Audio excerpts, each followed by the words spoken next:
สมเท่าดาวสวัสดีทุกคนครับกายเราต้องเราไปอาดานชิกเตียนนะกายโมนาวันเดียงบมีชิกเตียผมมีชิปอนเราต่อกายปากกันก็มุจอนะอาดานนับแย่นะที่เป็นแต่แอร์แต่ทำงานใหญ่ๆนะกายปากกันก็มุจอเราได้เยอะ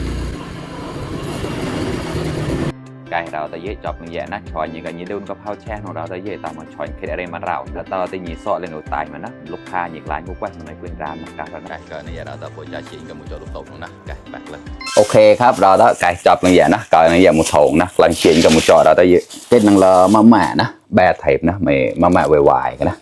เนาะต้มยำวายๆต้มยำกายกลางเชียงกับมุจอเราแต่โอ้เยอะมาก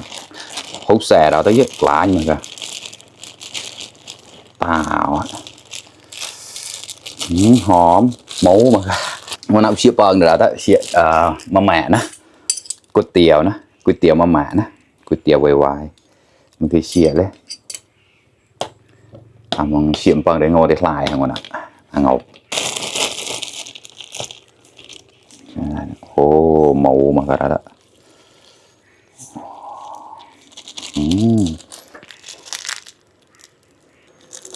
ได้แจ๋นะน้ำส้มปล่อยที่ไหนมึงใหญ่เราได้เยอะเรมhơnเรมกินใจมันนะเจ้าชิ้นนี้อะเริ่มเรมที่จุดกระเปิดละน้ำตาลนิดนึงแล้วก็รอเปิดทับเลยบุญนะโอ้ชีดูเดิมบุญนะเนี่ยปล่อยปลาเราได้เจ้าชิ้นนี้ปล่อยปลานะงูหอมหมูมาค่ะได้พูดกับปลาโน่นะฮันนี่เอาวันมีเราได้เอาวันมีชีฮันนี่ลิงกลายเลยวอชเอาปุ๋ยหอมกันเยอะหรือว่าหอมตัวนี้ก็ไม่ได้ฮันนี่นะผักน้อยไปหน่อยครับจริงๆผมจะขอเขาว่าผักเยอะๆนะแต่รอบนี้คนเยอะไงมันเลยกลายจะที่หอมลูกแหล่เก่านะเยอะกลายปล่อย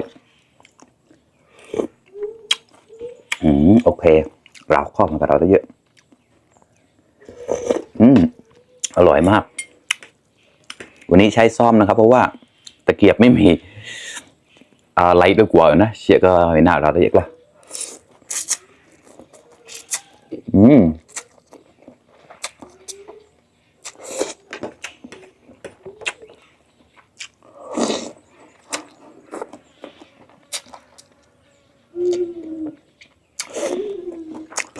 เรามากับเราแล้วรสชาติโอเคมากเลยครับเป็นก๋วยเตี๋ยวโบราณนะครับมีก็เตี้ยแค่มือเสียงนะกระเทียพริกละเต้ยเลยหอม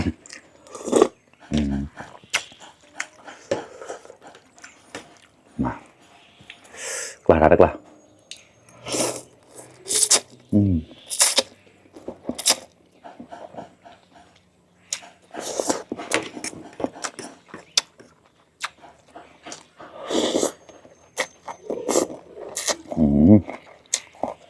อร่อยมาก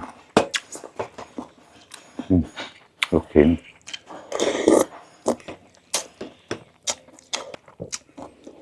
อันนี้ผมจะเอาพิเศษนะครับธรรมดาเขาขายถูกมาก20 บาทเองครับแบะโจ้เราตั้งจะสอบมันนะมาตายหายไปเลยนะใช่ที่จะมาช้อยเสี่ยงมันนะช้อยยังมูช้อยเนี่ยก็ปลาตาแล้ว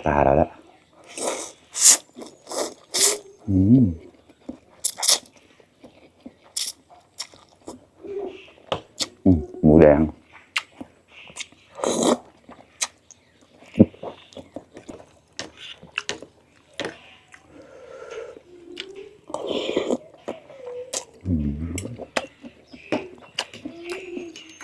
อร่อยมากกล้ามาครับเพื่อน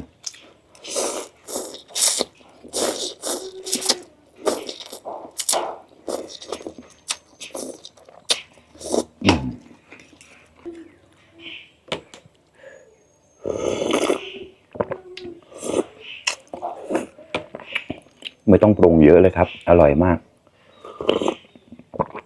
จะพักหลายนะพอดีมาครับ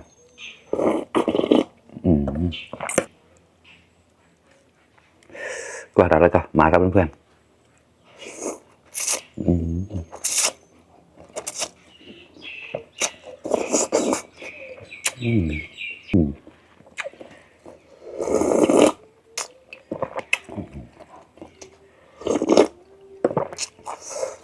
คอตาปนันนะสดที่คอ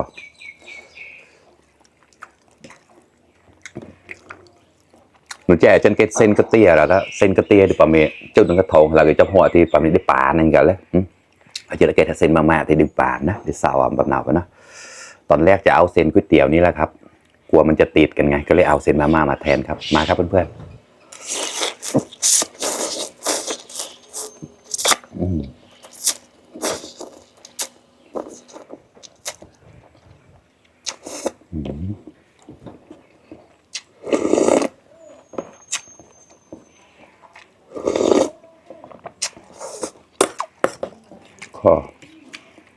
วันนี้ไม่กินข้าวครับเราเชี่ยปองนะเชี่ยมาแล้ว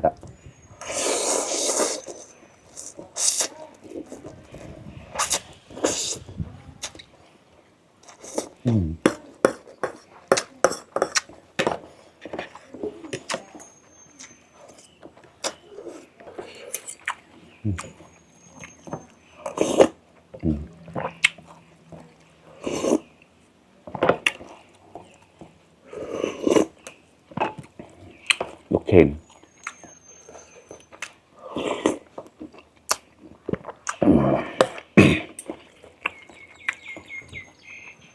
กว่าแล้วกว่า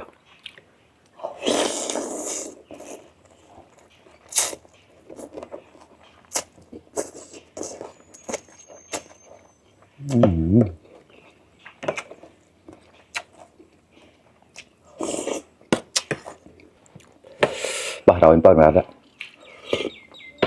เผ็ดเหมือนกันนะครับมาครับมาลุยป่ะสำหรับเชนสมาแม่แล้ว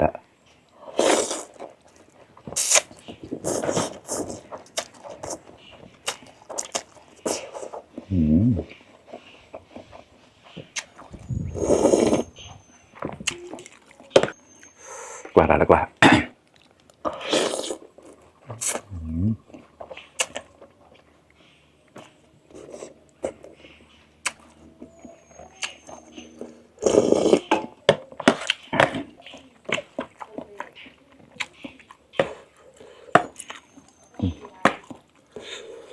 มาซึ่งเราตอมขนาดอะไรเยอะ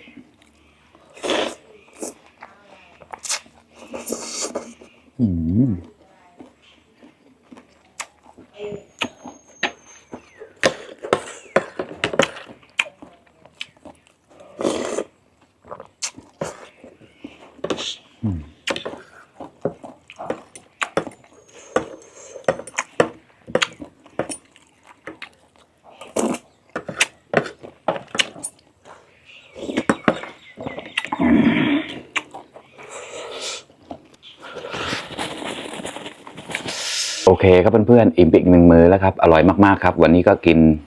ต้มยำมาม่านะครับเป็นมาม่าไวๆครับอร่อยมากครับเป็นต้มยำโบราณเชี่ยข้อเราตะเยงงนเอากระเตียโบราณนะกระเตียเค็กละเต้ยแล้วก็งนเอากระเตียมเชี่ยปองนะเชี่ยมีหน้าตาได้ต่อแล้วนะขอบคุณเพื่อนๆที่เข้ามารับชมทุกคนนะครับฝากเป็นกำลังใจให้ด้วยนะครับไปเยอะไลค์ด้วยแชร์เนี่ยเราต่อแต่นมูเชียบนันติมันจะไม่เปิดอย่างนะเด็กกอมสอดสมอดก็แปลงตูนเราบ๊ายบาย